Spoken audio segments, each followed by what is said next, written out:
Bonjour à tous, j'espère que vous allez bien. Aujourd'hui, on est de retour pour un nouvel épisode, encore une fois sur la Pro League. Aujourd'hui, on a un chouette invité qui revient, qui était déjà venu en début de saison pour ceux qui s'en souviennent pour un bilan du mercato. On était avec Basile. Je sais plus s'il y avait aussi peut-être Muse aussi. Et voilà, c'était un très long épisode. Un Non, pas épisode. encore, je pense. Il n'y avait pas encore. Ouais, je ne me souviens plus. Je sais qu'il y avait Basile, ça j'en suis sûr. Mais voilà. Et donc, Loïc, comment ça va? Salut Patrick, ça va super et toi? Bon, ça va super. Moi, j'ai passé un beau week-end. Voilà. Pas un très beau classico, mais j'ai passé quand même un beau week-end. Le Classico était pas ouf, hein. Honnêtement. On va y revenir, je pense, mais le Ouais. Classico était pas, c'était pas le plus spectaculaire de tous. Non, non, non, ça c'est sûr. Et bon, pour présenter, pour ceux qui n'auraient pas écouté l'épisode, pourtant l'épisode qui avait fait, franchement, dans les épisodes de début de saison, c'est un qui avait fait le plus d'écoute, ce très très long épisode sur bilan mercato où on le rappelle pour ceux qui auraient oublié que Basile a dit que Berscott avait fait un très très bon mercato, bientôt en C'est vrai. Challenger Pro League. C'est vrai, en plus. Et qu'il avait dit que Genk, le mercato, ouais, pas si dingue premier, mais bon, c'est pas grave. Donc Loïc qui est donc qui travaille chez Wallfoot, qui suit le Standard, les Diables Rouges, j'oublie quelque chose. Non, non, non. Bah, un peu les clubs liégeois de Challenger Pro League quand on peut, mais ça dépend un peu le week-end et le calendrier. Ouais, je me souviens d'ailleurs quand on avait fait l'épisode la dernière fois, je pense que c'était en direct de Rome en plus. Je pense que c'était qui devait avoir le Italie-Belgique. C'était Rome? Ouais, attends, c'était Rome ou c'était Lyon? Pour moi, c'était Rome. C'était J'ai ça? l'impression que c'était Ouais, Rome. c'est possible. C'était possible. C'était un mode de Ligue des Nations, ouais. Ouais, C'était là, je suis bien chez moi, avec les écharpes derrière, c'est celle que je ramène à chaque fois. ça va, ça va. Et avec nous, on a aussi Jules, Jules qui évidemment au Classico, il était obligé de venir parce qu'il a vécu un super dimanche. Comment ça va, Jules? Bah ça va, hein, et toi? Moi J'imagine, j'aurais franchement, préféré revenir après une victoire, mais bon, pas le la- choix, hein. franchement, la belle semaine. Franchement, lundi, ça commence avec Caretsas qui annonce qu'il va choisir la Grèce. Dimanche, ça se finit avec le Standard qui perd le Classico et sûrement les derniers espoirs pour aller en Playoff 1. Ouais, j'ai connu meilleure semaine. Franchement, heureusement que le CL16 a gagné samedi. Ça sauve un Ouais, peu la semaine. ça sauve un peu la semaine. Donc, en intro, j'avais envie de parler un petit peu, l'introduction d'un sujet. On a un petit peu parlé la semaine passée avec Muse et Nathan. On parlait un peu de la nationalité qui fait beaucoup de débats. Et au début, j'allais vous demander un peu vos avis sur Caretsas, mais hier soir, Vincent Manhart, il y a eu des propos qui sont sortis dans les médias néerlandophones, donc dans Newsblad, si je me souviens bien, où Vincent Manhart a, on peut dire, mis un coup de poing sur la table pour dire que, voilà, à partir d'aujourd'hui, dans les catégories jeunes, seulement les jeunes joueurs qui sont sûrs de jouer pour la Belgique seront repris et ceux qui hésitent, ben voilà, on ne vous reprendra pas et on prendra des joueurs qui, eux, sont sûrs. J'avais envie d'avoir votre avis un petit peu sur ce sujet. Toi, Jules, par exemple, qui suit beaucoup les catégories jeunes, t'en penses quoi un petit peu de cette décision? En vrai, moi je suis pour, mais je trouve que c'est un peu trop extrême, comment lui l'a dit. Genre, je pense qu'en U15, U16, U17, même peut-être U18, on peut accepter que les joueurs hésitent. On sait qu'actuellement, il y a beaucoup de joueurs qui, par exemple, vont faire une sélection avec le Maroc en U15, une sélection avec la Belgique en U15. Ils essayent un peu les deux équipes et voilà. Ça, je pense qu'il n'y a pas de problème. Quand le joueur hésite réellement, en fait, moi, j'ai pas de problème. Le problème, c'est plus les joueurs qui, en fait, savent au fond d'eux qu'ils vont choisir l'autre pays et juste par des facilités du fait qu'ils jouent en Belgique, donc il n'y a pas de transport, tout ça. Même, ils sont plus vus par les scouts, la scène internationale, plus de visibilité en jouant pour l'équipe nationale belge qu'en jouant pour leur pays d'origine pour certains. Donc ces joueurs-là, je suis vraiment content qu'on va dire qu'on les reprenne plus. Mais d'un côté, moi, je pense que ça va être très difficile à contrôler si le joueur il dit qu'il veut et au dernier moment, il choisit l'autre pays. On ne pourra rien faire. On ne va pas les mettre sous contrat. Donc, ça va être difficile à contrôler. Le joueur, il a juste à mentir à Manhart. Après, pour revenir, enfin, je pense que par exemple, en U19, ça va quand même être un problème parce que si on regarde la liste qui a disputé le tour 1 et qu'on enlève les binationaux, ça va pas être drôle le tour élite, quoi. Enfin, si on enlève Bonida, Lazare, Samuel Gomez Van Hogen, Congolo, tout ça, ça va être dur. Donc, les équipes vont y perdre, c'est sûr et certain. Mais d'un côté, le but des jeunes, c'est pas forcément de gagner l'Euro. U17, c'est de former des joueurs pour les Diables Rouges. Donc, moi, je suis pour en vrai. Et toi, Loïc, par rapport à ce sujet? Ouais, je suis un peu partagé. Je me suis un peu mis des deux côtés. Bon, premièrement, ce qui est certain, c'est que depuis une semaine, on a lu des atrocités, je pense un peu tous sur les réseaux, sur la pression qui est mise à des gamins qui ont 15-16 ans, qui n'ont tout simplement pas encore fait leur choix de nationalité parce que ils ont des accroches des deux côtés et que c'est difficile pour eux de choisir. Après, d'un autre côté, je comprends aussi la réflexion de Vincent Manhart. On sait que ben voilà, il y a besoin de préparer le futur de l'équipe nationale. On sait que l'Union belge a pas des moyens illimités, qu'il faut essayer d'investir sur les bons joueurs. Et que c'est clair que si pendant 10 ans, 15 ans, tu investis sur des joueurs qui au final ne jouent pas pour ton équipe senior, bah c'est un peu un coup dans l'eau à ce niveau-là. Euh, Après, honnêtement, c'est difficile. Je pense que la mesure est un peu extrême aussi, ou en tout cas de l'appliquer à toutes les catégories d'âge. On aurait peut-être pu imaginer qu'elle s'applique à partir d'un certain âge, tu vois, je sais pas, à partir des U19 ou des U21 ou quelque chose. Mais ouais, je pense que l'idée, dans le fond, n'est pas mauvaise. Mais peut-être que la manière de la mettre en place et de l'amener est peut-être un peu extrême. Et surtout, comme je le dis, on a des générations en dessous où si on enlève les joueurs binationaux pour le moment, l'équipe ne ressemble plus du tout à la même chose. Alors, comme tu le dis, on a ces équipes de jeunes pour former les futurs diables. Maintenant, si on commence à prendre l'eau avec nos équipes de jeunes, etc., ce sera pas non plus le bon signal pour l'avenir. Donc, ouais, un peu difficile là-dessus. Mais je pense que quand même, la manière de mettre en place ça, ouais, peut-être un peu excessif. Ouais, moi, je vous rejoins. Je vais en retirer. Moi, perso, je pensais en ouvrant l'article, parce qu'au début, il y avait la grande déclat. Je pensais vraiment qu'en rentrant dans l'article, où il parlerait un petit peu de l'âge, mais il l'a pas encore évoqué, parce que moi, je peux pas comprendre quand un enfant de 15-16 ans, on lui dit de choisir, parce qu'à 15-16 ans, tu sais pas, tu peux hésiter. Je sais que, bon, l'exemple le plus récent, Caretsas, faut pas qu'on se mente, il a toujours su qu'il allait choisir la Grèce, je pense. Et même j'avais des échos de ce qu'il lui disait à ses coéquipiers, que bon, allez, il faut choisir ton équipe, on va dire d'origine, ici, voilà quoi. Donc lui, c'était connu, mais je pense que par exemple, un Talbi, son choix, il a été tardif, c'est par rapport à la situation avec sa blessure qui a fait changer. Donc c'est des joueurs qui hésitaient, et puis voilà, ils penchent. Mais moi, voilà, je vais pas rajouter plus de choses. Je pense que le choix doit se faire peut-être U19. Je pense que c'est plutôt un bon âge. Ils sont majeurs. Et là, tu es possiblement déjà chez les A. Donc, tu peux faire ce choix. Mais avant, c'est ridicule et c'est mettre une pression sur des gamins qui n'a pas lieu d'être. Et je trouve que le fait de le faire maintenant, après Caretsas et Talbi, de venir frontalement, je trouve que c'est pas une superbe idée de Maillard. On dirait pour un dirigeant, il est venu en fait parler aux médias avec les émotions, quoi. Du fait qu'il est arrivé, que les deux dossiers ils étaient déjà clos en fait. Je trouve que c'est pas dingue perso. Ouais, c'est ça. Puis l'entourage va dire, bah, écoute, t'as le choix en deux sélections. T'as la Belgique qui te met la pression, t'en as une qui te la met pas. T'es jeune, t'as 17 ans, t'as pas besoin d'avoir de pression, t'as besoin de te développer calmement. Alors va là où il n'y a pas de pression. Et Ouais. amuse-toi. La Belgique, ils sont déjà en train de te mettre la pression à vouloir que tu les choisisses, à vouloir truc machin. Va là où t'as pas de pression et amuse-toi. Du coup, c'est limite contre-productif. Ça pourrait l'être sur certains cas, je pense. Ouais, je pense aussi. Je pense aussi.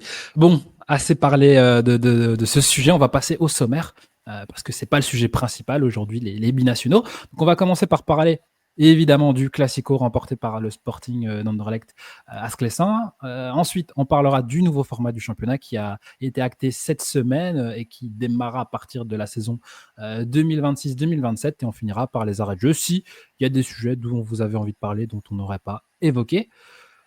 Donc pour rentrer directement dans le Classico, Anderlecht climatise le standard, c'est la bannière du sujet. Donc on a eu droit peut-être au dernier Classico de la saison, à moins qu'il y ait un exploit du standard ou qu'il y ait un barrage entre le 7e et le 5e ou 4e, je ne sais jamais sur qui ça tombe, ça dépend de qui gagne la Coupe de Belgique, etc.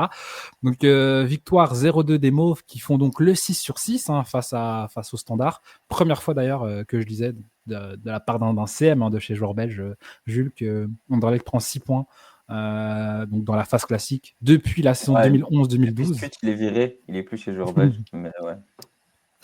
Donc grâce à des buts de Hazard et Angulo. C'est vrai que 2011-2012, je pensais, ouais, c'est quoi? C'est Jovanovic et Mbokani peut-être je pense que ça doit être cette période-là. Anderlecht alors. Ouais, Ah oui, pas au possible. standard. Ouais, ouais. Donc, première question que j'ai envie de vous poser, vous avez pensé quoi de ce match? Et à toi, Loïc, qui était au stade, je ne sais pas si j'ai envie de te dire heureusement, malheureusement. Ouais, un match dans le spectacle, autant sur le terrain qu'en dehors, décevant. Déjà parce que dans le stade, on attendait une effervescence énorme avec le Standard qui jouait peut-être les Champions Playoffs pour la première fois depuis quelques saisons, qui recevait son rival à 3 journées de la fin.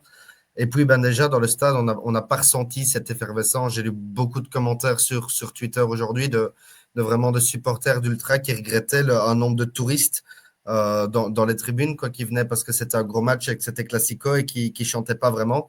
Et c'est vrai qu'on n'a pas ressenti cette pression qu'on pensait ressentir. Moi, je m'attendais à avoir un Standard qui dans les 10, 15, 20 premières minutes, met une grosse pression sur une équipe d'Anderlecht qui n'a pas l'habitude de savoir la gérer. Et en fait, ça ne s'est pas passé du tout. Le Standard a vraiment commencé son match en mode mineur. On en parlait en off juste avant. La première occasion du match, c'est une frappe d'Augustinsson. On est quasiment à la demi-heure de jeu. Et vraiment, la première demi-heure a été décevante de la part du Standard. Je pense qu'Anderlecht a fait ce qu'il fallait, c'est-à-dire craindre. Je pense qu'Anderlecht, au début, craignait un petit peu le Standard et a fait le début de match intelligent en essayant de ralentir un peu le jeu, de le calmer. Et puis le Standard n'a jamais réussi à mettre Anderlecht en difficulté. Et puis alors derrière en deuxième mi-temps, quand tu as un joueur comme Torgan qui est capable de t'enrouler une frappe à 25 mètres et de nettoyer la lucarne, ça fait toute la différence. Après, c'est 2 buts, autant le premier ou le deuxième, où il y a chaque fois une petite erreur côté Standard. Sur le premier, Lazare et Amani, ils courent, j'ai presque envie de dire comme un poulet sans tête autour d'Hazard. Et sur le deuxième, Doumbia se fait avoir comme un enfant par Angulo. Donc voilà, je pense que c'est ça la différence. Si on veut vraiment résumer, c'est ça la différence entre le Standard et Anderlecht aujourd'hui. Une équipe d'Anderlecht qui est capable de punir le Standard sur ces 2 erreurs. Et je pense que quand on regarde le match, la victoire est méritée. Et toi, Jules? Moi, je suis pas d'accord avec la victoire d'Anderlecht est méritée. Je pense que les deux équipes auraient mérité de perdre, tellement c'était mauvais sur le terrain. Mais en vrai, je rejoins assez son analyse sur le fait que je pense qu'Anderlecht avait un peu peur, un peu peur de cette ambiance. On voit, je pense que l'interview d'Augustinsson, même s'il se moque un peu des supporters, je pense que ça montre au fond qu'ils avaient peur de cette ambiance Ah, ils et savent ce qui que s'est passé. les supporters n'ont pas vraiment été au rendez-vous, malheureusement, et que le Standard, comme tu l'as dit, on n'a pas commencé le match assez à fond dedans. Et si on avait commencé le match comme on a commencé la deuxième mi-temps, ça aurait pu être différent parce que les 10 premières minutes de la deuxième mi-temps, c'est à ce moment-là qu'il fallait planter. C'est le seul moment du match où il y avait de l'ambiance dans le stade, en vérité, où toute la tribune poussait. Ouais, globalement, match décevant des deux équipes, hein, pour moi.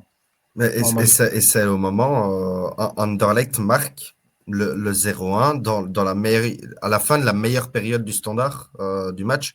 Le premier quart d'heure de la deuxième mi-temps, le Standard, pour le coup, reprend ses pieds au plancher, met une grosse pression d'un quart d'heure.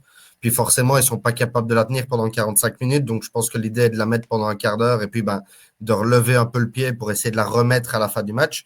Et c'est le moment que je choisis Hazard pour nettoyer la lucarne et ça change tout, quoi. Et c'est clair aussi que Hazard est le genre de joueur capable de mettre cette frappe dans la lucarne, qu'au Standard, il n'y a pas de joueur capable de mettre la frappe dans la lucarne ou 25 mètres dans cette position-là. Et je pense que c'est aussi une différence entre les deux équipes. Ouais, moi, je rejoins Jules. Franchement, c'est un match où j'aurais vraiment aimé que les deux équipes repartent avec 0 points. Je pense que là, Piqué, qui veut mettre en place que s'il y a un 0-0, il n'y ait personne qui prenne 2 points. Je pense que c'était un match qui avait la gueule de ce type de choses. Et les individualités ont fait la différence. Mais le Standard, je trouve, n'a pas fait assez. Enfin, pour une équipe qui doit aller prendre ces 3 points parce qu'elle est obligée, si elle veut espérer les playoffs, elle n'a pas fait assez. Anderlecht qui devait se rassurer après la petite baffe que ton voisin est venu te mettre dans ton stade. Je trouve qu'elle n'a pas montré, ils ne doivent pas repartir en étant heureux en se disant ah, mais on a gagné 0-2, c'est super, il n'y a plus de soucis. Je pense que merci Torgan, mais c'est un petit match de foot. Là, un petit peu pour revenir sur les compos, donc on avait un Standard qui démarrait donc avec le duo Zekiri et Ayensa de retour, qui a montré a été un petit peu plus entreprenant quand même que le week-end passé. C'était pas très compliqué. C'est quoi un petit peu vos avis sur ce que l'Echo a proposé hier face à Anderlecht? Est-ce qu'il pouvait tout simplement pas faire mieux ou est-ce que il y a des regrets quand même à avoir? Bah, sincèrement, Bah, moi, à la base, je m'attendais à qu'ils repartent avec le même 11 qu'à Bruges, parce que quand ça se passe bien, généralement, l'écho, il a pas trop changé cette saison. Donc, au moment de voir la compo, j'étais un peu surpris, mais en vrai, rien à dire. Je pense qu'ils ne pouvaient pas faire grand-chose de plus quand on voit la faiblesse du banc du Standard. En vrai, il y a rien d'autre à proposer. Il n'a pas 10 000 solutions. Je pense que c'est plutôt sur l'animation de jeu et ce qu'il inculque aux joueurs durant la semaine qu'il y a à travailler au-delà des 11 noms posés sur la feuille.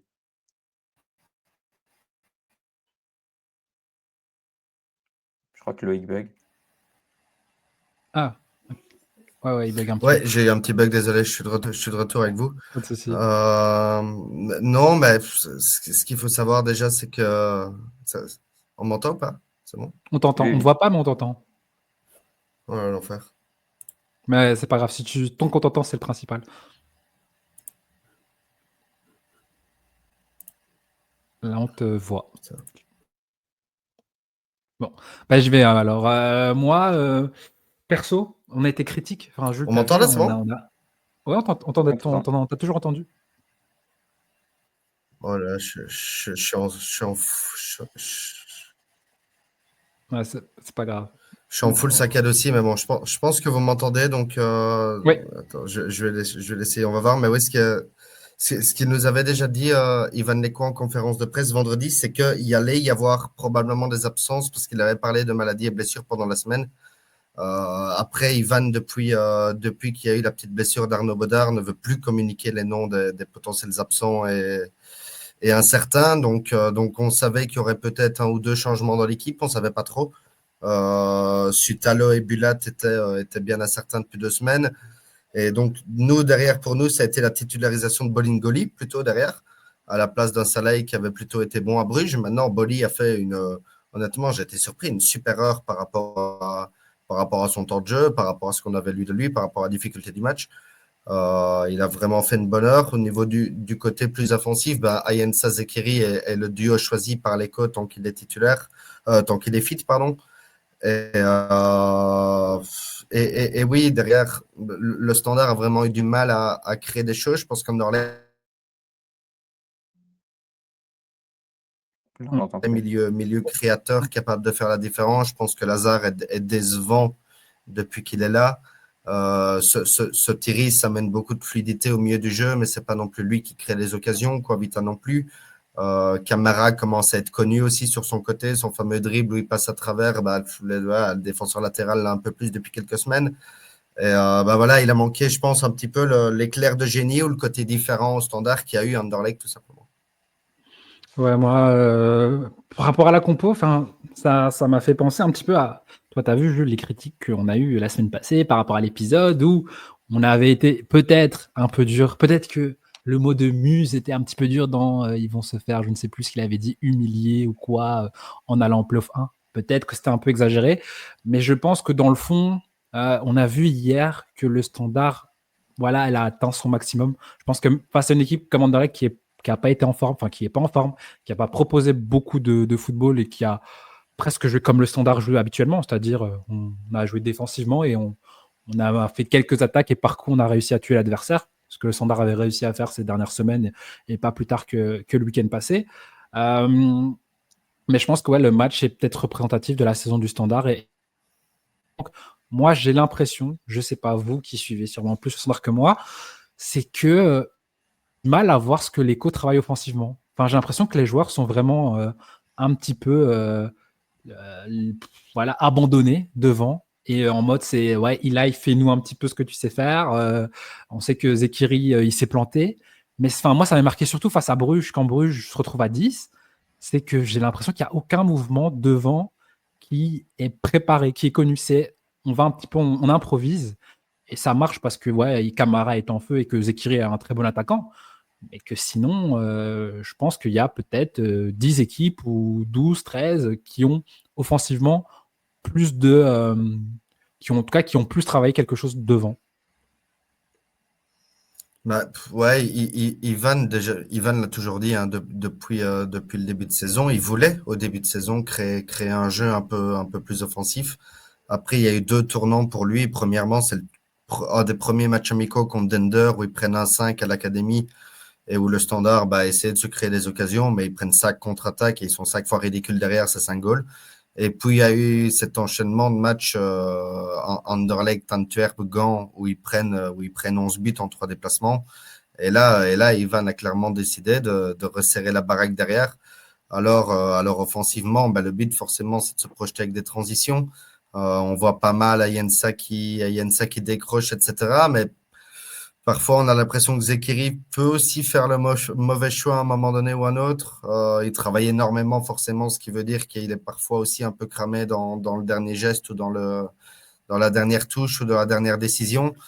Oui, après, moi, comme je te dis, je pense que vraiment cette équipe manque d'un créateur. Il manque d'un milieu capable de créer l'occasion, d'un vrai numéro 10. Quand on voit simplement le nombre de mouvements qui est capable d'amener Stroken sur un match, Stroken se retour de blessure, comme on l'a vu hier, et il n'y a pas de joueur comme ça au Standard pour venir amener les occasions. Lazare, comme je le dis, est un peu décevant depuis qu'il est là, et c'est un peu le seul profil dans ce type, avec un Boulat qui a déçu aussi. Donc, je pense que ça joue aussi.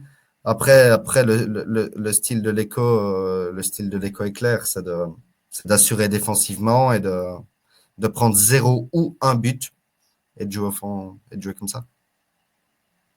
Moi, je te trouve même très dur avec Lazare, hein, parce que toi et globalement les gens sur Twitter, je voyais beaucoup de critiques sur lui.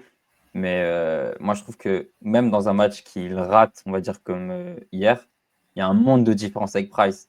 Genre, les deux joueurs sont pas comparables. Genre, en termes de offensif, ok, Price, il court, machin, c'est chouette, 10 km par match. Mais Lazare, techniquement, c'est 10 crans au-dessus, genre, moi, je trouve. Le problème, Il c'est que apporte plus, quoi. ouais, mais Lazare, dans un système où tu dois défendre et où c'est un milieu de terrain qui doit aussi défendre, il sait pas défendre. Tu vois le premier but hier, la manière dont il est complètement mangé dans le 1-2 entre Augustinsson et Torgan, mais enfin, c'est un U14 se fait manger comme ça, c'est incroyable. Il court en plein milieu, il tend sa jambe, c'est n'importe quoi. Alors, il a pas mal de projections offensives. Et là tu as bien raison, c'est 1000 fois mieux que Price dans la manière dont il projette et dont il peut amener du danger à l'équipe. Il était bon à Bruges là-dedans, mais bon, le match à Bruges, c'est son meilleur match depuis qu'il est là. Moi, je le trouve décevant et dans les choix qu'il fait une fois balle au pied, je trouve qu'il est décevant aussi. Il récupère le ballon, il projette sur 15-20 mètres, et puis derrière le choix, je trouve que c'est jamais le bon, quoi. Et Mais après, Il a il y a des beaucoup fois, de tu choix. dis, hein? Est-ce qu'il a beaucoup de choix aussi? Genre, c'est quoi les choix? C'est de donner à gauche à Eli ou de profiter d'un truc avec Zekeri, quoi. C'est comme il dit Patrick. Donner à gauche, donner devant, donner à droite à Fossi qui pourrait monter ou garder le ballon, essayer de le conserver. Ça dépend un peu de la situation, mais le nombre de fois où je me dis, c'est pas le bon choix, c'est dommage. C'est pas le bon choix, c'est dommage. C'est pas le bon choix, c'est dommage. J'ai l'impression que c'est tout le temps. Et mais allez, j'ai l'impression que c'est un peu aussi pour ça qu'il a perdu sa place à l'Union, quoi. Alors, il y a peut-être eu des trucs à côté, mais quand je vois les matchs qu'il fait depuis qu'il est là, moi, je comprends pourquoi il n'a pas sa place dans un top 3 du championnat. après, j'allais dire, ça fait quand même presque aussi 6 mois qu'il a quasi pas joué. Parce que ça aussi, ça peut pas jouer à l'Union, il est au placard, là, il arrive au Standard, il peut pas rattraper Ouais. tout ce qu'il a perdu, entre guillemets. Dans des dimensions physiques, non, mais dans des dimensions physiques, justement, je le trouve plus ou moins bon. Il est pas cramé, il est pas, tu sens, il a de l'énergie, il peut encore courir à la 85e. C'est pas un problème physique. Pour moi, c'est vraiment un problème de choix balle au pied et de comportement défensif où il est pas intelligent, je trouve, dans la manière avec laquelle il joue parfois, laquelle il défend. C'est pas cohérent. La manière, comme je le dis, la manière dont il défend hier sur le 0-1, c'est pas cohérent. La manière dont il veut donner le ballon, dont il perd la balle sur certaines transitions, en 4 contre 4, 5 contre 5, c'est pas cohérent. Je pense qu'il lui manque un truc quand même, tu vois. Mais il est pas Et parfait, mais il a fait comme du bien à l'équipe. Genre, moi, je trouve dans un match où, par exemple, bêtement, un match de Europe Playoff, enfin de Playoff 2 qu'on va devoir jouer, je pense qu'il va faire beaucoup de bien parce qu'il va pouvoir apporter quelque chose offensivement et on va devoir quand même proposer un peu plus de jeu qu'à Bruges ou à Anderlecht. Jules, tu sais très bien comment se comportent les joueurs en prêt au Standard une fois qu'ils commencent les playoffs 2. Alors, on verra Non, comment vont mais, se comporter mais ceux-ci. Ça veut rien dire, ça veut pas dire qu'ils vont faire la est-ce même qu'il a chose. envie de retourner à l'Union, lui? Est-ce qu'il a envie de retourner à l'Union? Est-ce que c'est pas justement là qu'il va devoir prouver qu'on aille en Europe pour que derrière on lève son option? La première interview qu'on l'a eue, il nous a dit, je suis pas encore parti de l'Union, il y a un monde où je reviens, je fais 6 bons mois ici, et puis je reviens à l'Union, je me réimpose. C'est de la première interview qu'on l'a eue, c'est un des premiers trucs qu'il nous a dit. Donc si, moi je pense qu'il a envie de revenir à l'Union. Bah ça, il peut pas dire le contraire non plus. Ce que dit Andy en Mais interview, pour moi, c'est très je- risqué parce que si on lève voilà. pas l'option, lui, il est dans la merde à Genk, hein, parce que je pense pas que les supporters de Genk ils vont vouloir que Zekiri rejoue, hein. Imagine un standard Genk, Zekiri, il va faire quoi? Ouais, ouais, ouais. Bah, Et aussi, j'allais dire, pour revenir à ce que tu as dit il y a longtemps maintenant, Loïc, par rapport au tournoi avec Dender, tout ça, moi j'ai l'impression que l'Echo, il y a presque eu 3 moments cette saison où il a voulu jouer. Je me souviens d'un match face à Westerlo, à Sclessin, où le Standard perd en jouant au foot. Au Classico, au en match aller, jouant. tu essayes de jouer, tu perds, mais je me dis, est-ce que c'est pas problématique de, dès que ça marche pas, arrêter, au lieu de peut-être que tu vas perdre 1 ou 2 matchs et pour la suite de la saison, tu vas gagner quelque chose, que si au final tu reviens, bon, ça marche pas quand on joue offensif, on va jouer défensif toute la saison et on va prendre un petit point, 3 petits points par là en gagnant 0-0-1, mais en fait, tu construis sur rien et que ben, au moment où tu devras jouer, ben, tu ne sauras pas parce que toute la saison, tu n'as pas joué en fait. Je sais pas si tu construis sur rien parce que, alors, tu proposes pas énormément de jeux offensivement, etc. Maintenant, tu as des équipes qui se sont très bien démerdées, même au niveau européen, etc., en jouant avec une base très solide derrière. Donc, lui, il a toujours dit, sa base, c'était la solidarité défensive, c'est que tout le monde fasse les courses, c'est que tout le monde se batte. Et bon, je vais pas comparer ce qui est pas comparable, mais Diego Simeone a fait une finale de Ligue des Champions avec l'Atlético de Madrid. Tu vois ce que je veux dire? C'était pas non Ouais. plus le jeu où on joue à 9 devant et que c'est la foire au football. Maintenant voilà, chacun joue avec ses qualités. Et, ouais, et voilà. Après, Diego Simeone, il mettait le bus contre le Real Madrid, pas face à des équipes. Enfin, le Standard, elle a joué Non, face à des petites faut, équipes avec.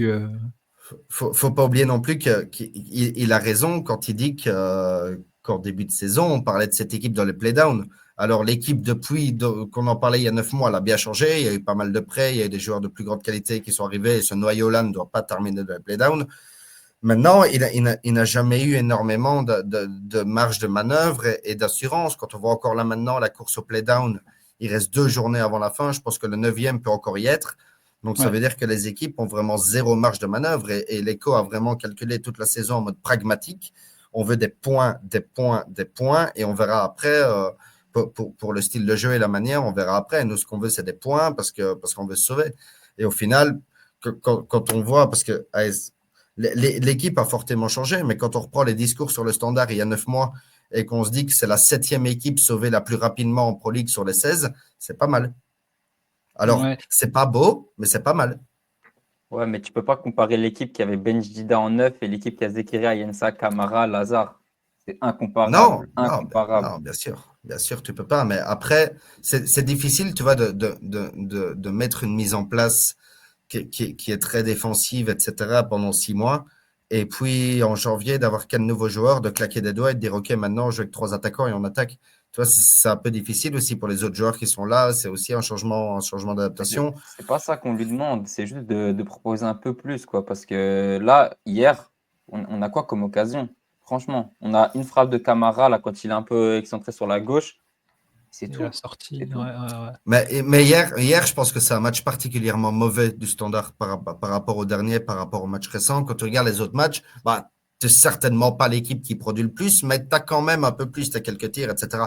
Hier, c'était vraiment le néant. Hier, c'était vraiment. Je pense que c'est vraiment une mauvaise prestation en plus de tout. Et j'en parlais un peu allez, après le match, 5 minutes, avec quelqu'un qui côtoie un peu l'équipe pendant la semaine et qui me disait qu'il y avait eu énormément de confiance après la victoire à Bruges et que ça s'est Ouais. peut-être ressenti hier. Voilà, tu as eu l'impression à des moments, tu as eu des moments de suffisance. Et je pense que le fait d'avoir été gagné à Bruges, en plus dans ce scénario-là où tu es mené 1-0, que tu gagnes 1-2, je sais pas en fait si sur le long terme, ça a si tellement rendu service au Standard que ça. Quoi. Hmm.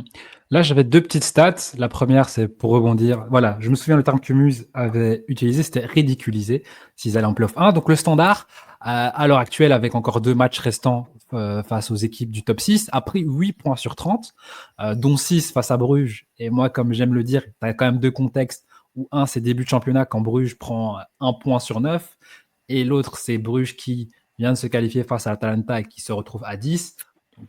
Mais bon, il y a toujours un contexte dans tous les matchs. Et aussi, la deuxième stat, c'est que au maximum, le Standard pourrait faire 44 points en gagnant ces 2 prochains matchs. Et que si on compare avec la saison dernière, ils auraient fini 9e du championnat la saison dernière avec ces points-là. Parce que moi, je me trouve que, voilà où j'ai envie de venir, c'est qu'on dit que oui, l'Eco 7e, il joue les playoffs. Mais il joue les playoffs pourquoi? Parce que le championnat, cette année, il avance pas du tout. Et que l'année passée, on était sur un autre niveau. Enfin, au final, le Standard peut finir, s'il y a une cata et 2 défaites, juste avec 4 points de plus que la saison dernière. Et donc, au final, là, qu'est-ce qu'on dit? Est-ce que l'Eco, vraiment, son travail est à valoriser tant que ça, ou juste il a profité que le championnat avance pas, et peut-être même ne pas avoir profité que la Gantoise, qui a viré son coach, qui a fait une série de je sais pas combien de matchs sans gagner, ne même pas réussir à les sortir des playoffs 1 au final. Bref, ouais, il y a probablement un peu de ça. Il y a probablement un peu de ça. C'est un championnat qui est allé un peu dans tous les sens, en fait. Quand on regarde, il y a énormément de surprises chaque semaine.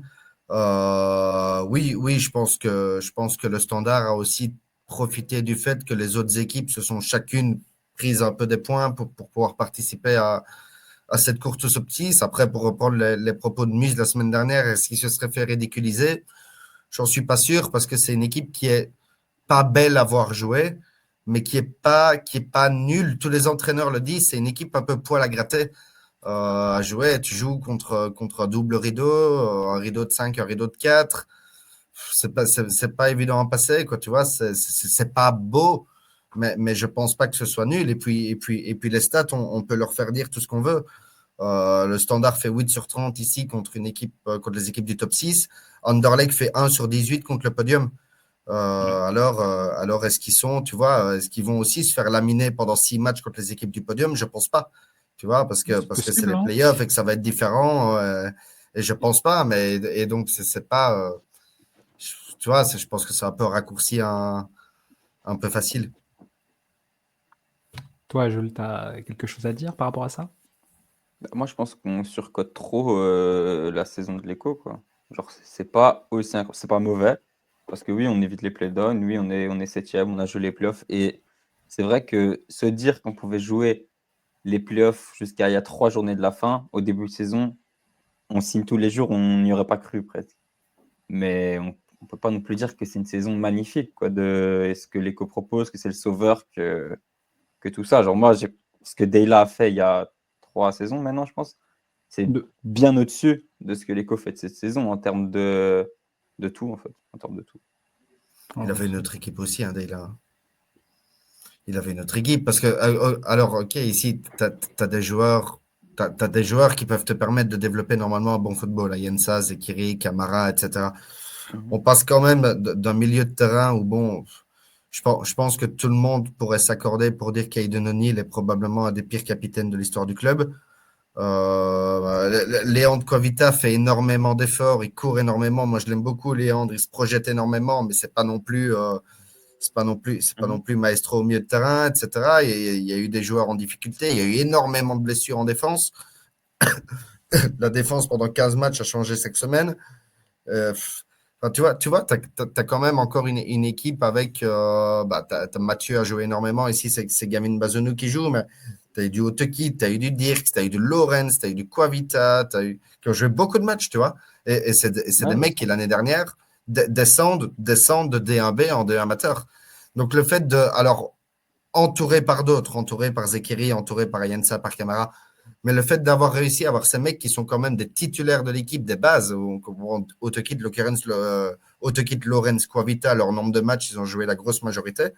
Et d'avoir quand même avec ça une équipe qui joue, allez, bon, on va dire la colonne de gauche dans le championnat, je pense que c'est pas mal. Alors, je suis pas du tout ceux qui font partie de ceux qui disent que l'Eco est miraculeux et qu'il a accompli des miracles. Mais quand je vois le nombre de critiques qu'il y a eu sur lui, que ce soit en début de saison et puis maintenant, bon, il y a eu le 4-2 à Westerlo, il a été critiqué. Il y a eu la défaite ici, il a été critiqué. Mais à Bruges, il a été applaudi. Enfin, tu vois, je trouve que c'est parfois un peu dur aussi pour lui de dire que ça ressemble à rien et que c'est. Enfin, tu vois, c'est pas beau, mais au final, ils font chier plein de monde et c'est ce qu'on lui demande. Mm. Parce que là, je me dis au final, imaginons Westerlo, par exemple, Westerlo, c'est peut-être une équipe comparable qui, là, on ne sait pas s'ils vont sauver, mais si Westerlo, il se sauve, quelle équipe aura, comme je l'ai dit, peut-être plus de base pour la saison prochaine avec un Tim Simmons qui a essayé de travailler quelque chose. Sur Westerlo, ça a essayé de proposer du jeu. Ça a bien commencé. Puis, bon, il y a eu les départs d'un Stassin qui a fait beaucoup de mal. Parce qu'on ne peut pas se dire que Westerlo, ils ont posé des bases plus solides si l'effectif reste qu'un Standard qui a joué à la petite semaine. Mais le but de cette saison n'est absolument pas de créer des bases. Tu es en plein rachat, tu attends d'avoir un nouvel acheteur. Le but de cette saison, c'est pas de créer des bases, c'est de l'assurer en attendant la suivante. C'est pas du tout la même optique, c'est pas du tout le même projet, c'est pas du tout le même, la même temporalité de la chose. Ici, Ivan Lecon lui a demandé au début de saison, sauve le Standard en attendant un rachat. Et c'est exactement ce qu'il a fait. Et il l'a fait à merveille. Timmy Simons, on lui a dit construit une équipe qui devrait pouvoir, dans quelques années, se rapprocher de jouer les Champions Playoffs et de les inquiéter, etc. Et au final, il évite les playdowns de justesse. Donc, quand on regarde qui a le mieux réussi sa saison, je ne suis pas du tout certain que ce soit Timmy Simons, tu vois. Parce que Westerlo, ils ont des moyens quand même. Hein, quand ils ont investi, Westerlo, ils investissent. Hein, ils mettent les Ouais, moyens en ouais, place. Et ouais, quand tu vois ils la ont saison qu'ils investi. font, ils investissent, ils loupent les playdowns un peu. Ils ne sont pas encore certains de les éviter. Enfin, tu vois, Voilà. c'est pas. Ouais, là, ils sont encore dedans pour le moment. C'est pas. Ils sont- L'écho, on lui a dit, sauve le Standard. Lui, il a réussi. Et après 20 matchs, il avait réussi déjà quasiment 20-22. Donc, c'est pas mal, quoi. Ça va, ça va. Est-ce que vous avez quelque chose à rajouter sur ce Classico ou est-ce qu'on passe à la suite? Moi, je peux juste rajouter que les gens qui quittent les tribunes à 2-0 à la 85e, c'est que des grosses. Voilà.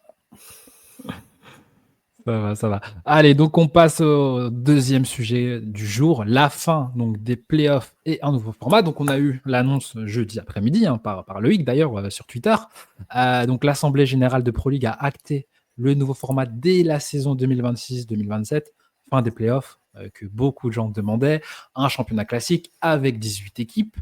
Euh, Première question évidemment, qu'est-ce que vous pensez de ce choix de revenir à un format plus classique? En plus, ça fait écho, on en avait discuté il y a quelques semaines dans une émission, on se posait la question, est-ce qu'il faut stopper les playoffs? Toi, Loïc, est-ce que c'est le choix de la raison selon toi? Ah, c'est le choix de la nostalgie. Enfin, déjà, j'ai découvert le football avec le football belge, avec le championnat à 18, sans playoff, je pense comme vous aussi. Donc, c'est un peu le retour de la nostalgie qui fait plaisir. Après, en termes de sportivité, je ne suis pas certain.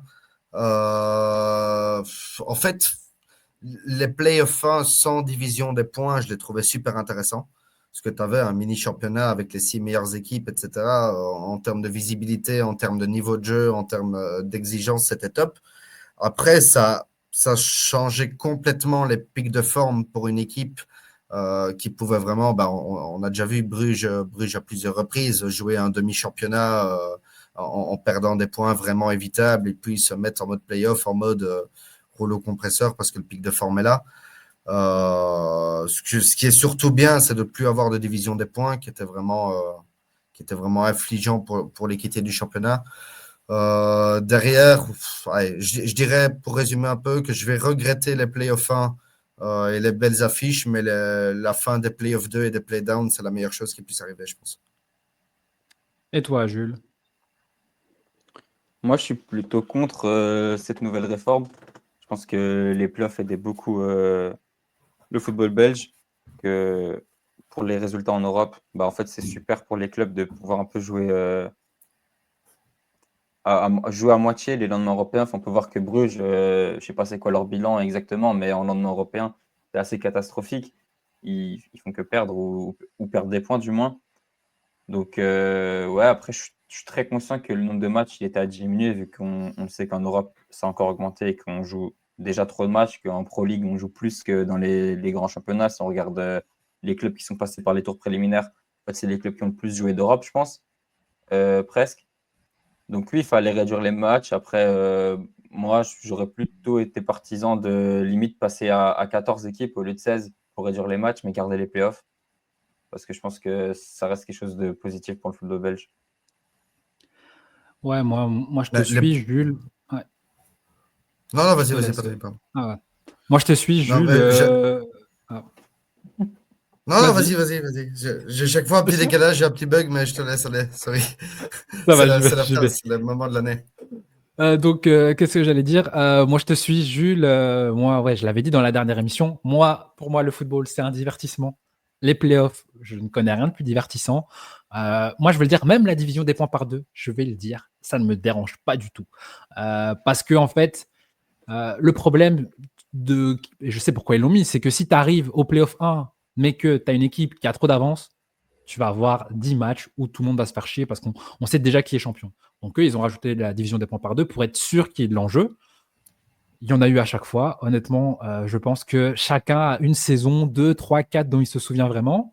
Et moi, je regarde le football, c'est pour me divertir. Je veux dire, enfin, je vais pas en parler parce que on posera la question plus tard, mais il y a plein de saisons qui m'ont marqué. Et je suis pas sûr que peut-être des gens qui sont plus âgés que moi et qui vont parler de la période 2000. Bon, évidemment, il y a eu le test match et des matchs marquants dans les phases classiques, mais des championnats aussi disputés par rapport à cette division de points par deux. Aussi, j'ai l'impression qu'on met beaucoup de choses sur les playoffs en disant oui, ça fait qu'il y a certaines équipes qui jouent pas à fond. Je suis pas sûr que Bruges fasse exprès entre guillemets de perdre ses points parce que même si c'est que 1,5 point, au final, les playoffs ça joue sur tellement peu. On le voit sur ces dernières saisons, ça joue sur 1, 2 points. Donc ces 1,5 points valent beaucoup. Donc je suis pas sûr. C'est pas comme si Bruges perdait en envoyant des équipes B ou quoi. Et puis même, on l'a vu, il y a la saison où il y avait comment il s'appelle, Karl Hufkens, puis Scott Parker, puis Rick DeMille, ils ont pris du retard, pas fait exprès, et le retard, ils n'ont jamais pu le rattraper. Alors oui, la saison suivante, quand ils ont viré Della, ils ont pu, mais je pense que personne ne le fait exprès, que même Bruges a été une des équipes qui voulait la fin des playoffs. Donc c'est que même eux, après, bon, peut-être c'était plus pour l'Europe, mais moi, ça va me manquer. Et moi, je ne suis pas sûr que 18 équipes en D1, ce soit vraiment le bon format. Et je pense que les gens, quand à la 28e journée, il y aura le 7e qui sait qu'il ne peut pas jouer les playoffs 1 de toute façon parce qu'il n'y en a pas, qu'il est sauvé et qui va jouer, je m'en fous, de toute façon, à la fin du championnat, ça nous manquera. C'est comme dans tous les championnats, après. C'est comme dans tous les championnats. Alors, regarde la première ligue maintenant, tu regardes la course à l'Europe, tu regardes la course à la descente et tu prends rien au milieu, quoi, tu vois. C'est pareil. Moi, je pense que, franchement, la division des points pour l'équité du championnat, c'était nul. Sincèrement, allez, j'aimais bien le système de playoff, comme on l'a dit, mais diviser les points pour l'équité du championnat, je pense que c'était vraiment pas la bonne Mais chose. j'avais déjà posé cette question à Nathan parce que Nathan nous sortait aussi l'argument que j'entends, l'équité. Mais est-ce que, entre guillemets, en exagérant, le football est fait pour être équitable dans le sens où, à la mi-saison, le club de Bruges, par exemple, qui peut avoir du retard, peut, je sais pas, aller mettre 7-8 millions sur la table, ramener un joueur, et imaginons, je sais pas, là, ça marche pas parce que l'Union a quelques moyens, mais l'Union qui serait devant, qui n'aurait pas les moyens de se renforcer.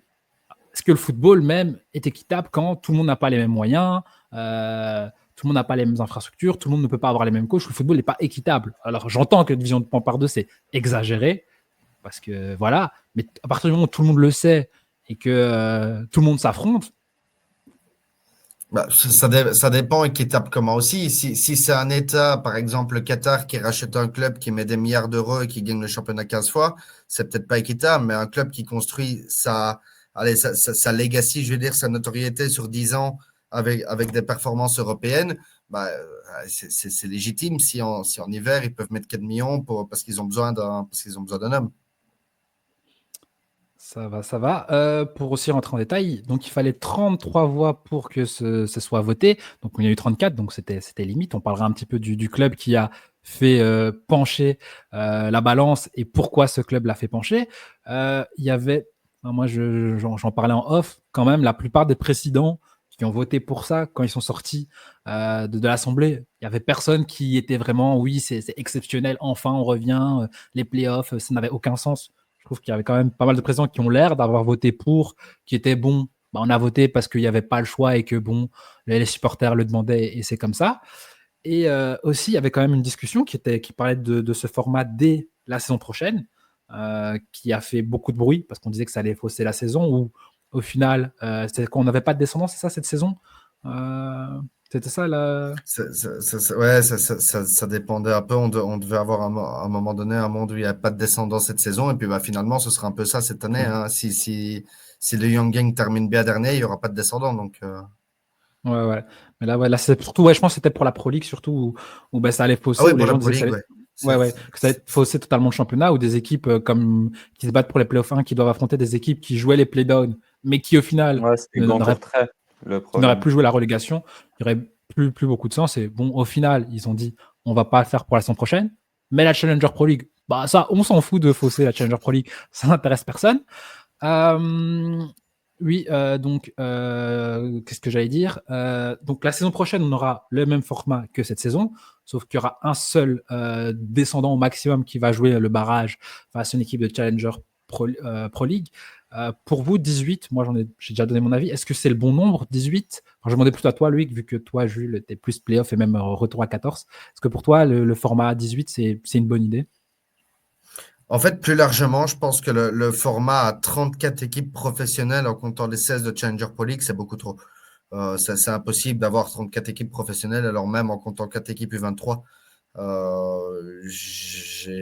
J'ai la grande peur de dire que dans 5 ans, il y a 4 clubs dans les 36 qui n'existeront plus en enlevant les 4 U23, mais non, ça c'est trop. Après, comment trouver mieux? Peut-être que faire 16 en D1 et 14 en D2, ça pourrait être intéressant, ou 16 et 16. Après, si tu fais 16 en D1 sans playoff, tu commences vraiment à avoir beaucoup moins de clubs. C'est moins intéressant aussi au niveau financier, le nombre de rentrées d'argent, le nombre de matchs, les billetteries, etc. Donc,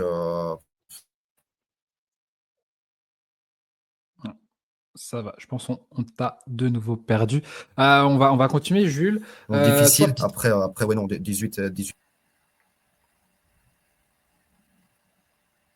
On t'entend bugger, donc on va continuer le temps que ça revienne. Toi, Jules, j'avais une petite question pour C'est toi. bon ou pas? Ouais, dis-moi. Là, oui, on t'entend. Non, Par mais rapport à vas-y. Challenger Pro, par rapport à la Challenger Pro League, toi, Jules, est-ce que ça te dérange pas un petit peu que, entre guillemets, pour la Pro League, on ait dit non, on veut pas fausser le championnat et que là, au final, bon, je ne l'ai pas encore dit, c'est que on a un gros changement pour eux, c'est qu'il y aura 4 équipes U23 garanties au minimum chaque saison au Challenger Pro League, ce qui fait que ça garantit que les Young Gangs, qui étaient donc derniers du championnat, ne descendront pas. En faussant le championnat de cette manière, est-ce que c'est pas un peu dérangeant? Je pense que c'est dérangeant pour les gens qui suivent la Challenger Pro League. Après, je pense que pour le football belge, dans la globalité, c'est très positif. Et je pense que c'était nécessaire parce que, en fait, avec ce format, je pense que les clubs belges vont quand même avoir tendance à pouvoir moins lancer les jeunes. Déjà parce qu'il y a 6 matchs de moins. Et donc, il faudra des effectifs un petit peu plus légers. Peut-être que les jeunes auront moins leur place. Mais aussi parce que une erreur d'un jeune, enfin les jeunes ils sont susceptibles de faire des erreurs, on le sait, et l'erreur elle coûterait potentiellement plus cash, vu que il n'y a pas la division des points, qu'il y a moins de matchs pour remonter et que tout ça. Donc je pense que les gros clubs auront tendance à plus punir du moins les erreurs de leurs jeunes et de moins leur redonner leur chance après une erreur.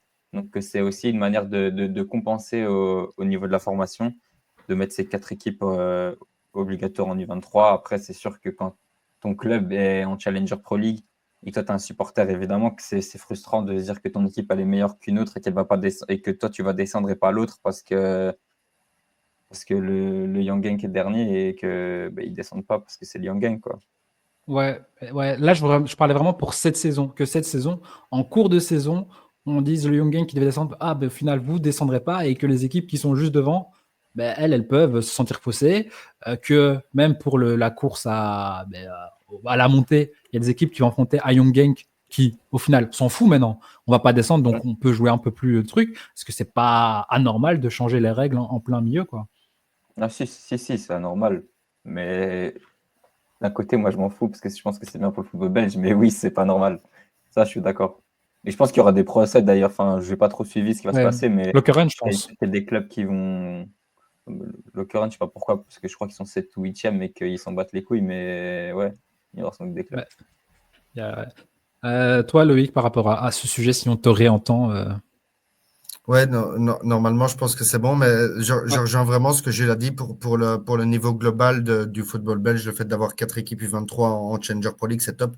Après, pour l'équipe comme Lommel ou Serein qui ici apprend à cette journée de la fin que Lyon Gang ne peut plus descendre, bien, ça, c'est pas très juste. Moi, ce que je rejoindrais, c'est aussi ce que Sébastien Grandjean me disait de cette semaine. Je lui ai posé 2, 3 questions avant les playdowns de D1CFF et il disait que pour lui, les équipes U23 n'étaient pas assez encadrées de joueurs de plus de 23 ans. Le fait d'avoir un seul joueur adulte n'était pas suffisant pour encadrer les jeunes et vraiment leur donner une structure, une colonne vertébrale. Et j'étais assez d'accord avec lui dans le sens où lui estimait que d'avoir, par exemple, 3 joueurs adultes, on imaginait de manière tout à fait théorique un joueur par ligne, un défenseur, un milieu, un attaquant, ça pourrait aider à davantage encadrer et donner de l'expérience à ces jeunes joueurs qui en fait sont lancés surtout en Challenger Pro League, un peu sans armes et un peu, allez-y, venez, les 10 gamins de 18 ans qui vont jouer contre 10 hommes de 28-30 ans et que parfois, on ne sait pas si c'est toujours à 100% bénéfique pour eux quand on voit les positions des équipes U23 dans tous les championnats cette année-ci, à part les jeunes de la Gantoise, tout le monde joue la descente un peu partout. Donc, je pense qu'il y a quand même des choses à retoucher, mais le fait d'avoir l'assurance des 4 équipes, c'est bien, c'est sûr. Après, pour revenir sur ce que tu dis avec les joueurs de plus de 23 ans, dans la majorité des clubs, le joueur de plus de 23 ans, il est sur le banc. À Anderlecht, il est ridicule. À Genk, il me semble qu'il est sur le banc aussi. Au Standard, Chadli, pour le premier match des playoffs, il ne joue même pas une seule minute. Il n'est même pas monté au jeu, alors qu'on parle de Nasser Chadli quand même. Donc je pense que c'est très compliqué de faire venir des joueurs forts pour les faire jouer avec des jeunes. Je pense qu'il y a pas, c'est pas tous les joueurs qui acceptent ça en fait, parce que c'est Et pas forcément le job rêvé pour un footballeur, je pense. Donc, et c'est presque plutôt alors des joueurs, je pense, qui auraient envie derrière de faire une carrière d'entraîneur. Et que c'est des joueurs comme ça que ça pourrait chauffer, mais en avoir 3 par club et de qualité, je pense que ça va être compliqué, hein. c'est pas tous les joueurs qui ont le bon profil aussi, parce que il faut avoir un profil d'un joueur qui est capable de donner de l'expérience et de véhiculer l'expérience autour de Ouais, c'est lui. clair. Après, je pense qu'il y aurait, enfin, tu vois, et peut-être moi, je sais pas, de trouver des solutions où tu peux utiliser un joueur qui n'est pas repris avec l'équipe première, tu vois, pour venir le mettre avec tes U23 le temps de Mm. week-end ou un truc. Enfin, tu vois, c'est de trouver une différence allez, trouver une méthode différente. Mais en fait, moi, je trouve que ce seul joueur de plus de 23 ans, mais il sert à rien. Il n'est pas suffisant que pour encadrer. Enfin, tu vois, si, il peut donner quelques conseils à l'entraînement, il peut donner un peu de métier, mais je veux dire, sur le terrain, pendant le match en tant que tel, il n'est pas suffisant que pour redresser une barre. Et comme tu le dis, il est parfois sur le banc, il est parfois pas utilisé. Donc, je pense que c'est encore un peu améliorable. Mais de nouveau, quand tu dis de faire descendre les joueurs de l'équipe première, moi je me rappelle très mal les classicos SL16 RSA Futur. Ils ont fait descendre une fois Magellan, un truc comme ça, un défenseur, Ouais. Ouais. et une fois Magadan. Hachimérou. À chaque fois, moi j'étais hyper frustré parce que je me disais, c'est de la triche, c'est quoi l'équité de faire descendre un joueur de l'équipe première? Parce que quand il y a une blessure, quand un joueur revient de blessure, il a le droit d'y aller. Du coup, ils avaient eu 2 fois ce scénario-là alors que c'était classico. Et ben moi, j'étais grave frustré dans mon côté supporter du SL16 de me dire pourquoi ils peuvent faire jouer un joueur de l'équipe première. Et je pense qu'un supporter du RWDM ou de la RAL, il va se dire la même chose. Genre s'il doit affronter un joueur qui descend de Division 1 juste parce qu'il n'a pas joué ce week-end. Mais c'est difficile d'établir la règle exacte et bonne là maintenant, mais tu vas essayer de trouver un moyen pour que ce ne soit pas vu comme le joueur de l'équipe première qui descend pour renforcer contre cette équipe parce que voilà, les jeunes d'Anderlecht ou du Standard ont besoin de gagner ce match, alors il y a un joueur qui descend. Pas que ce soit vu comme ça, mais tu vois, vraiment pour une manière d'avoir davantage d'encadrement et de structure autour des jeunes et qui là, pour le coup, je trouve, sont parfois un peu trop livrés à eux-mêmes dans certaines situations, tu vois. Après, c'est difficile de Mhm. trouver comme ça un compromis et de trouver une bonne idée là maintenant, mais tu vois, Ouais, mais je peut-être vois ce moyen que de tu veux faire un dire, peu. qu'ils sont un peu trop laissés seuls. Et là, j'ai une question. Imaginons que les 4 derniers, ce soit 4 clubs de U23 en Challenger Pro League, mais qu'il n'y ait pas dans National, on va dire, il n'y ait pas un club qui est fini dans le top pour monter. Qu'est-ce qui se passe? Les 4 restent ou on va quand même chercher le 6e de National pour remplacer? Il me semble que les Ah 4 non, moi, restent. Bon, après, je suis pas sûr du ouais, règlement, mais pour moi, les 4 restent. je pense que les 4 restent et que donc, genre, c'est un truc du genre le 5e en partant de la fin en D2 descendrait.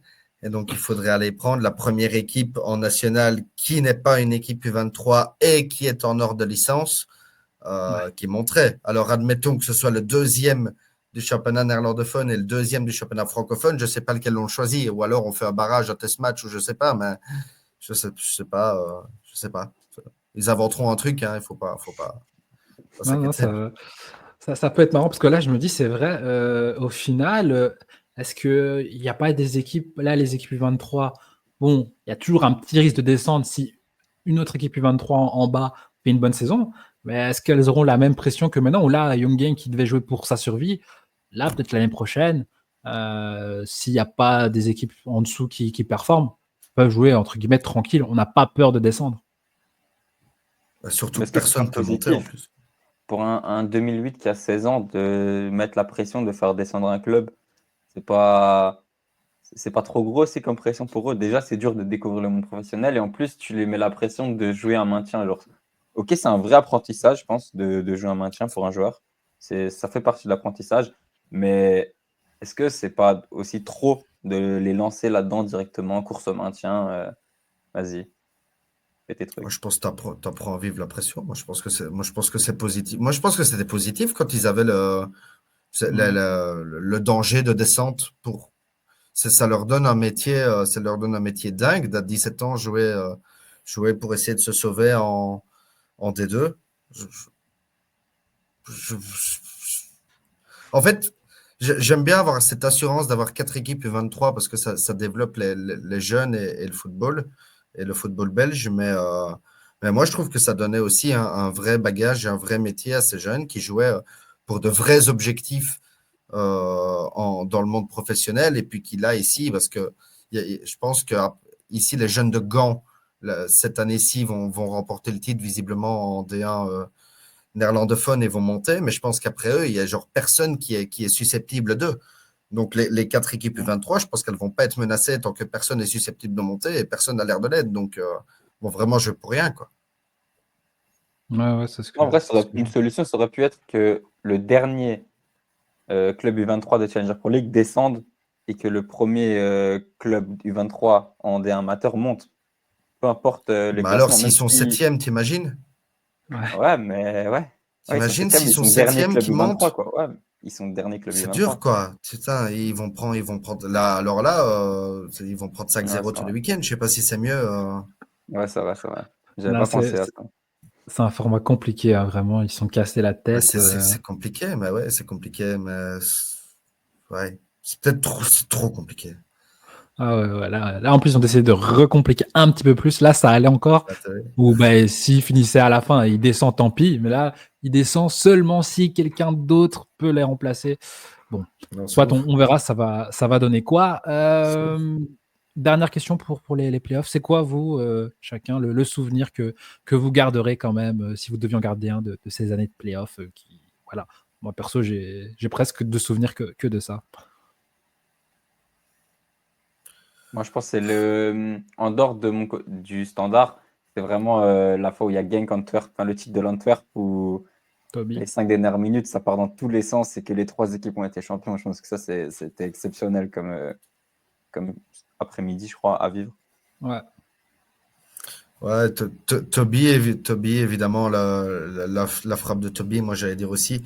Sinon, bah, j'allais parler de la qualification du standard à Ostende, là où ils gagnent 2-3 pour aller choper les playoffs, et puis qui au final font des super playoffs et ratent le titre de peu. C'est ce qui pouvait aussi résumer parfois la magie des playoffs d'une équipe qui se qualifie à la dernière journée, qui était complètement éliminée à la mi-temps de la dernière journée de la phase classique, et puis qui 10 semaines plus tard rate le titre de presque rien. Donc c'était la folie des playoffs résumée en une campagne. Ouais. Moi, mon cœur de supporter me force à revenir dans les premières années où il y avait la course au titre entre Anderlecht et Zulte Waregem, quand même, où j'ai stressé pendant longtemps. Je me suis dit, purée, ils vont pas le faire, ils vont se faire prendre le titre par la bande à Junior Malanda, Torgan Hazard, Davy Defoe, Sami Bossu. Et il y avait ce match, je pense, ça devait être par Castries, Constant Van den Stock à l'époque où c'est un coup franc dévié de Biglia qui rentre et qui anéantit. les titres de Zult. Moi, c'était marquant. C'est juste, putain, je me rappelle. Non, non. Ah, non, non, moi c'est ça. Mais sinon, ouais, c'est un format où je pense presque. Il y a peu de saisons, il n'y aura pas eu un moment dont on se souvient. Et Ouais, on verra si on le regrettera. On verra. Alors, on va passer maintenant aux arrêts de jeu. Si vous avez quelque chose à dire, donc comme d'hab, c'est s'il y a un sujet dont on n'a pas parlé, que ce soit en Belgique ou à l'international. Jules, tu m'avais dit que tu n'avais pas eu d'inspi, c'est ça? Non, moi, j'ai pas d'inspi, j'ai rien trouvé qui En fait, à la base, je voulais parler de. J'avais pas encore lu entièrement le programme. Et je voulais parler du coup de la déclat de Manhart. Mais après, j'ai lu le programme et j'ai vu que c'était dedans, donc j'aurais pas d'idée. Et toi, Loïc, est-ce qu'il y a quelque chose dont tu avais envie de parler? Ouais,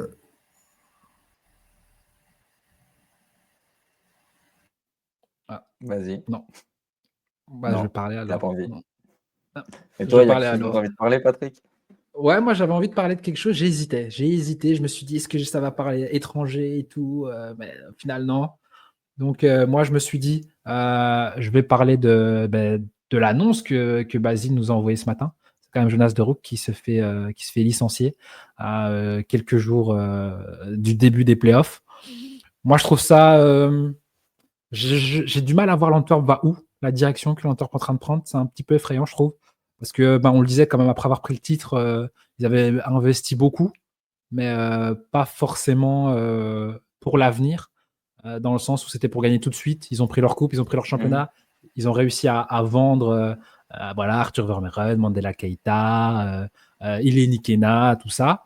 Mais là, en fait, je pense que De Rook, c'est pas un mauvais entraîneur. Je pense qu'il a montré quand même des bonnes choses. Mais là, je voyais le match face au Cercle. Déjà, ils ont été catastrophiques. Le Cercle méritait tous les jours de gagner. Et j'ai surtout vu le 11. Enfin, le 11 et le banc, c'était effrayant. Je vais le reprendre, mais en gros, il y avait personne, quoi. Enfin, ils ont été chercher Bayo cet hiver. Tu n'avais pas Janssen. Tu as Pratt qui est une déception. Au milieu de terrain, le fait que sur deux mercato, tu perds Vermeeren et Mandela Keita. Bon, il y a Doumbia qui met de temps en temps un très très beau but, mais bon, voilà, c'est pas ça qui va forcément te faire gagner des titres ou jouer un titre. Bon, ils ont été chercher le bon vieux Olivier Deman cet hiver, mais je sais pas du tout où est-ce que l'Antwerp veut aller. Là, j'avais été voir. En plus, tu as Balikwisha qui fait presque une saison blanche avec ses blessures, et j'ai l'impression qu'il fait pas mal de rechutes parce que parfois, je le vois, il revient dans le groupe, puis il est plus là. Donc, il fait ça. Tu as eu la perte de celui qui est parti, Eyuke à Séville, qui était un bon joueur. Alors, Chéri a fait des bonnes choses, mais c'est pas du même niveau. Tu as perdu celui qui est parti aussi à Parme, là, l'ailier suédois, je pense. Andrejka. Donc, je sais pas du tout l'Antwerp, c'est quoi le projet. Je sais pas si eux, ils savent.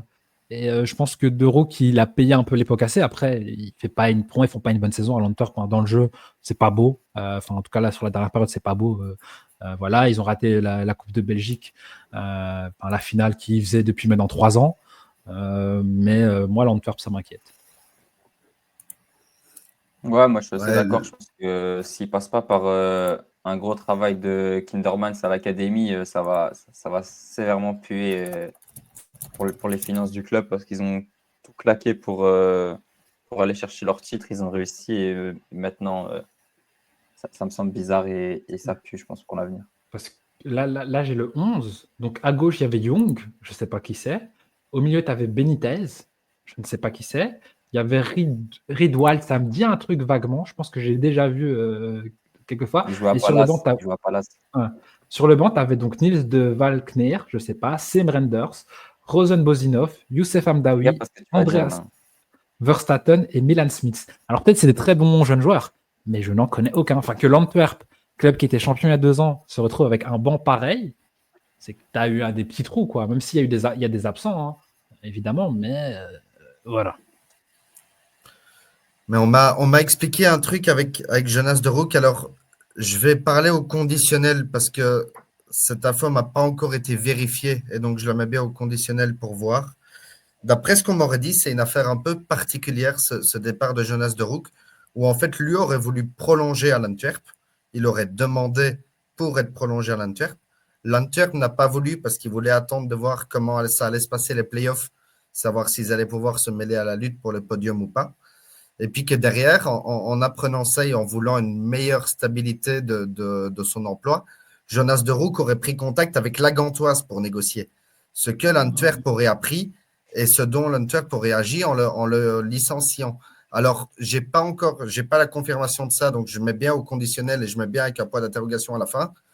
Maintenant, si c'est vrai, ça expliquerait aussi la réaction de l'Antwerp qui aurait voulu le licencier en apprenant qu'il avait voulu négocier avec Gand, mais aussi la réaction de Rook qui est un peu frustré de ne pas avoir une meilleure garantie d'emploi. Ouais. Donc, C'est ce que Basile nous disait ce matin dans le groupe. Il nous a dit vous pouvez screen de Rook à Gand.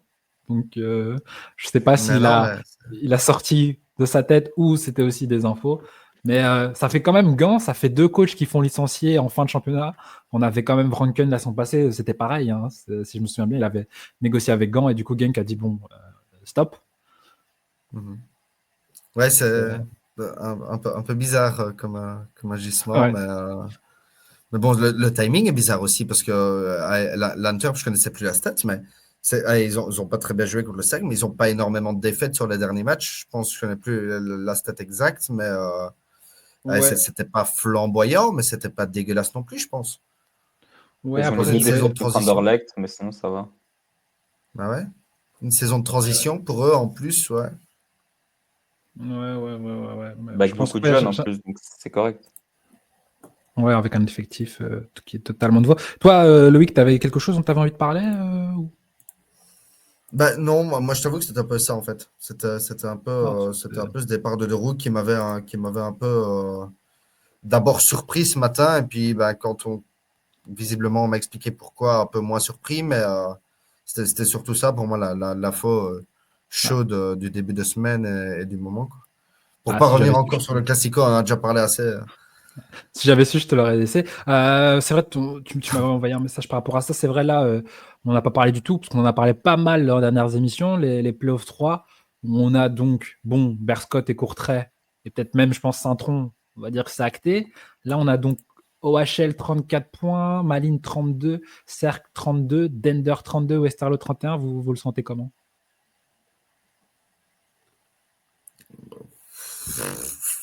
Bonjour. Bonjour, hein.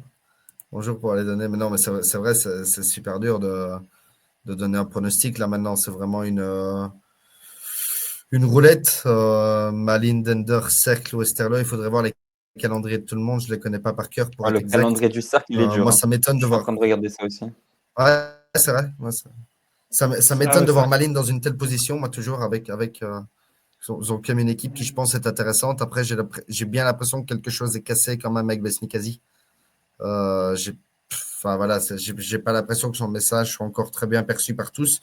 Dender, on voit qu'il avait très bien commencé. Bah, finalement, ils sont bien dans la discussion de Playoff 3. Westerlo, qui voulait parler de jouer, de titiller la bataille autopsie, ils sont bien dans la discussion de Playoff 3. Donc voilà, je pense que Satron a quand même là une attaque pour se sauver malgré tout, même s'ils doivent jouer le playdown. Je pense que Satron, avec la Poussin, Bertaccini, Lamkelze devant, ils ont ce qu'il faut pour battre ces équipes-là. Ouais, ben là, comme je le disais, Cercle, il joue le club et Anderlecht, plus la Conference League. Ça va pas être facile. Malines, eux, ils jouent Charleroi et Dender. Donc Dender joue forcément Malines et Genk. Et on a qui d'autre? OHL va jouer Courtrai et Centron, donc des concurrents. Même pas direct parce que ils sont presque déjà en play-down, donc tu peux te dire que. Et on a enfin Westerlo, contre qui Westerlo va jouer? Contre Anderlecht, réception d'Anderlecht et Oberscott. Mais tu penses que Satron est en play-down, toi? Ben, ils ont quand même 4 Ils points. reçoivent le Berscott, ils vont à Louvain. Ouais, mais pour Ils moi, ils ont reçoivent le 4 points. Berscott. Il va falloir faire 6 sur 6 hein, pour se sauver. Ils peuvent faire 6, hein. Ils peuvent faire 6, hein. Après, ça va jouer chaud, mais ils peuvent faire 6, hein. Est-ce qu'ils ont déjà enchaîné 2 matchs de victoire cette saison? Bah ouais, une fois. Tu m'as dit c'est qui doivent affronter? Je sais pas, mais ils ont jamais eu la Poussin, Bertaccini, Lamkelze en attaque. Attends, mais c'est. Parce que les 2 victoires d'affilée cette saison, c'était Louvain et Berscott.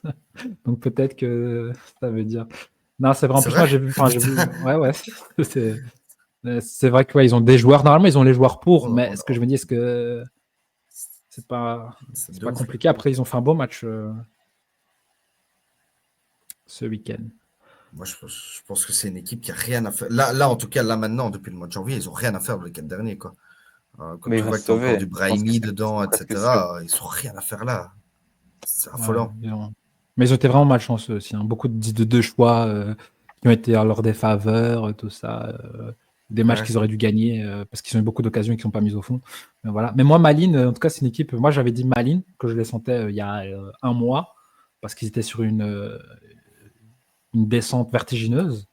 Là, la défaite au Berscott, alors que tu rates un penalty, qu'ils sont à 10, et que là, je vois, ils ont gagné un match sur les 10 derniers matchs.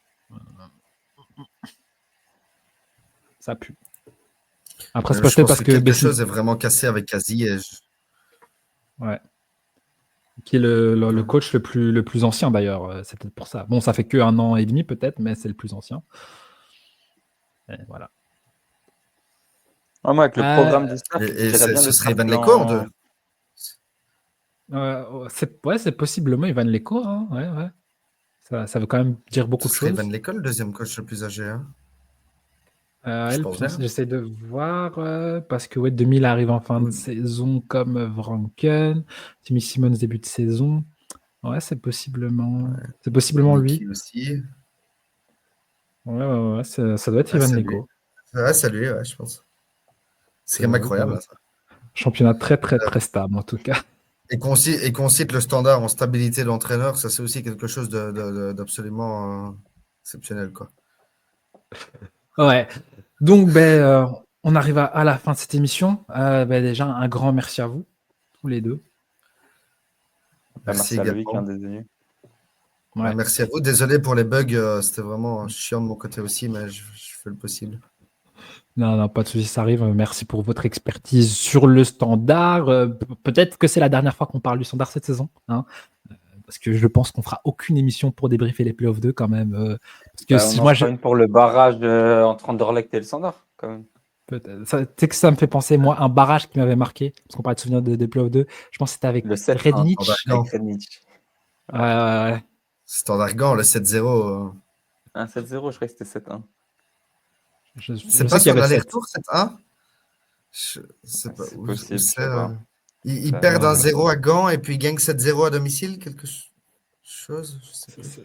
C'est possible, je m'en souviens pas, mais en tout cas, ça, c'est peut-être le seul truc, le seul barrage qui m'a marqué, parce que les autres, évidemment, je ne les ai pas regardés. Mais oui, s'il y a un barrage sur Anderlecht standard, peut-être on en Ouais, parlera, mais t'as raison. 1-0 à l'aller pour la Gantoise et 7-0 pour le Standard au C'est retour. ça.